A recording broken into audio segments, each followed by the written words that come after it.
In this video, I'm going to take you through from start to finish using Dapper to synchronize my iTunes playlists and files over to my X3 DAP in this particular example. When I fire up Dapper, it gives me this screen and it says that I need to read this important information, and we'll go over this as we go. First thing it says is please disconnect your DAP, and I'm going to go ahead and do that. The reason we're doing that is because when you plug your DAP in is when Dapper then connects and auto detects your DAP.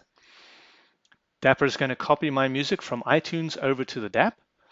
And in order to do that, it's going to need access to iTunes and it's going to need access to the DAP. So let's start with what's on iTunes. The first thing it's going to do is ask me to select my music folder to grant access to Dapper to that folder. So I'm going to go ahead and click on yes. And this is my music folder. It looks good. I've got a couple of different libraries in here. I'm going to go ahead and select yes. Dapper can access this stuff. Tells me that some DAPs take a long time to fill. We're going to go ahead and click on OK. And it tells me that Dapper is going to synchronize only music in playlist that starts with Dapper.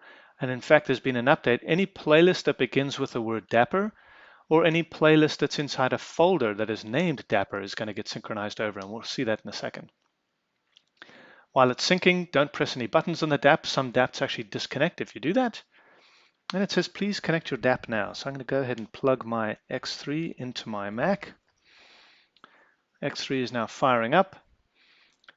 And Dapper has now detected it. It says that for me to see playlists, I have to use the Browse Files capability. You'll notice that my X3 showed up, as did the card that's in the X3. I'm going to click on Got It. It tells me that it is going to that it's detected a new DAP and it's going to make the following changes that are recommended changes for this particular DAP. I'm just going to go ahead and say, yep, apply these settings. And now it says, please select the DAP's first or primary drive. And this is, we've given access to iTunes by selecting the iTunes music folder. We need to now select the drives that are involved with this DAP. So I'm going to go ahead and click on Select Drive.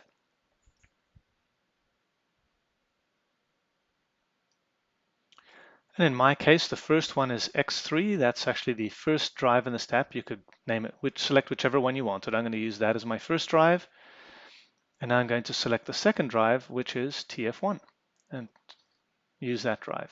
It says that Dapper lives in my menu bar waiting to sync. All right. But it can also live in my dock. And I think I would like that to happen. So I'm going to select yes. Next, it says that it can use scripts to optionally send me updates. So for example, when it's finished synchronizing, it can shoot me an email so I know it's done. I'm going to say ready, and I'm going to select that scripts folder. Now, since I have two cards in this DAP, I have the internal storage and my SD card, I can use the slider to determine which tracks go on which card and how full each card is. So I'm going to say next. Once I'm done monkeying with that slider and figuring out where I want the information, I can lock the configuration. And then the last thing I will do is click the Go button to sync. So let's go ahead and have a look. This is my Dapper, and you'll notice in this screen, I see my DAP on the left-hand side. So the internal storage is here.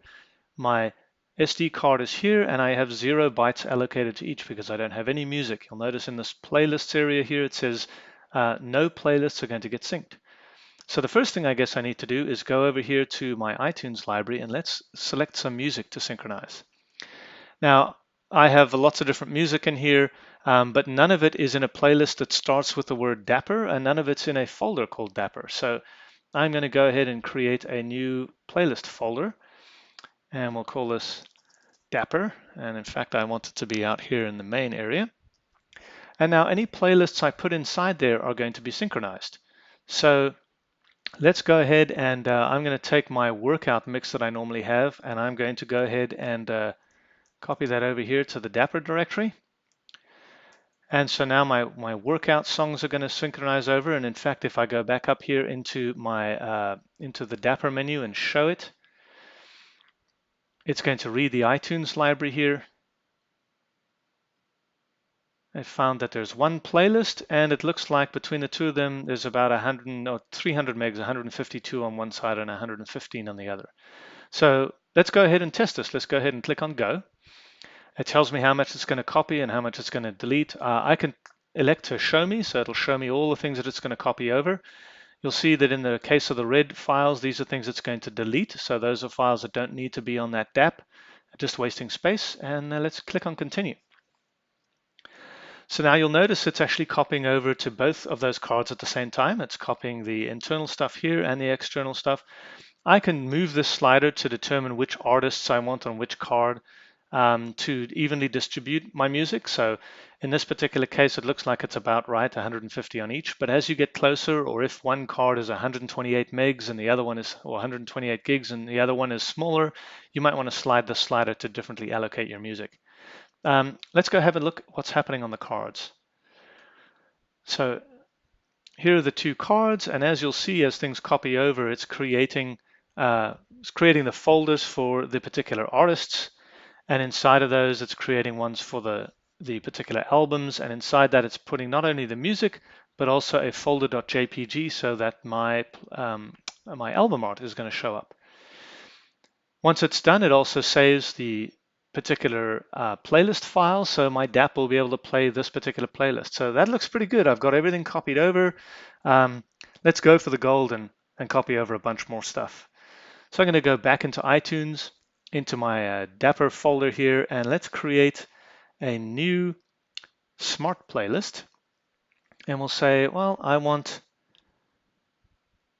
let's say I want my media kind to be music, and let's do the last 25 items. So I'm creating a smart playlist here, and I'm telling it I want the last 25 most recently added items in that playlist. And I can call this recent 25. So now I have two playlists there. That looks good. Let's go ahead and show Dapper again. Dapper is going to detect that. You'll notice 115 and 152. Now this is going to go to 279 and 371, and as you can see, I could since this is unlocked, I can slide this over and better allocate my music across those two different cards. So maybe I want more to be on the external card or the internal card. You can select as appropriate. It'll also tell you how full that card is going to be, 5% and 1% in this case. Continue.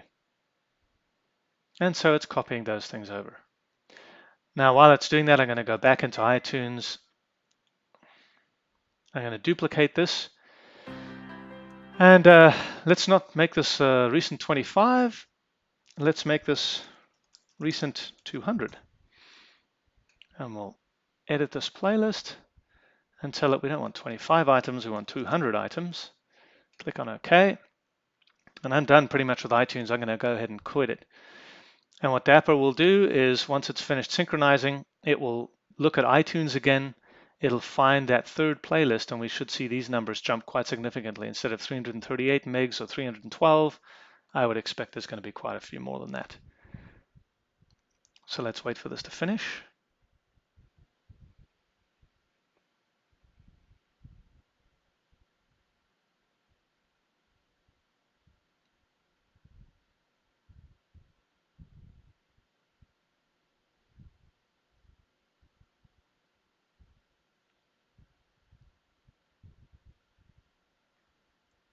All right, so it's finished on the right-hand card. It's just going to complete on the left-hand card. This one is TF1. So here are all the things that are now on TF1. And in this particular case, it said it had an error. I'm going to say show me. And it's saying that it can't find this particular song. Well, that's interesting. Let's go ahead and have a look at that particular song. And what you'll find in this particular instance, that particular song was called the Click song. And what you'll notice is that it hasn't been downloaded from the iCloud. So, all right, let's go ahead and download this from iCloud. That song didn't exist on my Mac. It was only in the cloud, so we were unable to copy it using Dapper. Now, I've got the three playlists. I've got about 4 gigabytes and 1 gigabyte. I can realign those and select how I want things copied over to make it a little bit more even. And now that I've placed that song in there properly because it was missing, I can click the Go button, and it's going to go ahead and synchronize all of those changes for me. Let's go ahead and click on Continue. Now you'll see it found that Miriam Makeba song, the Click song, copied that over. I'm going to copy the rest of it, and I'm going to sit here and watch.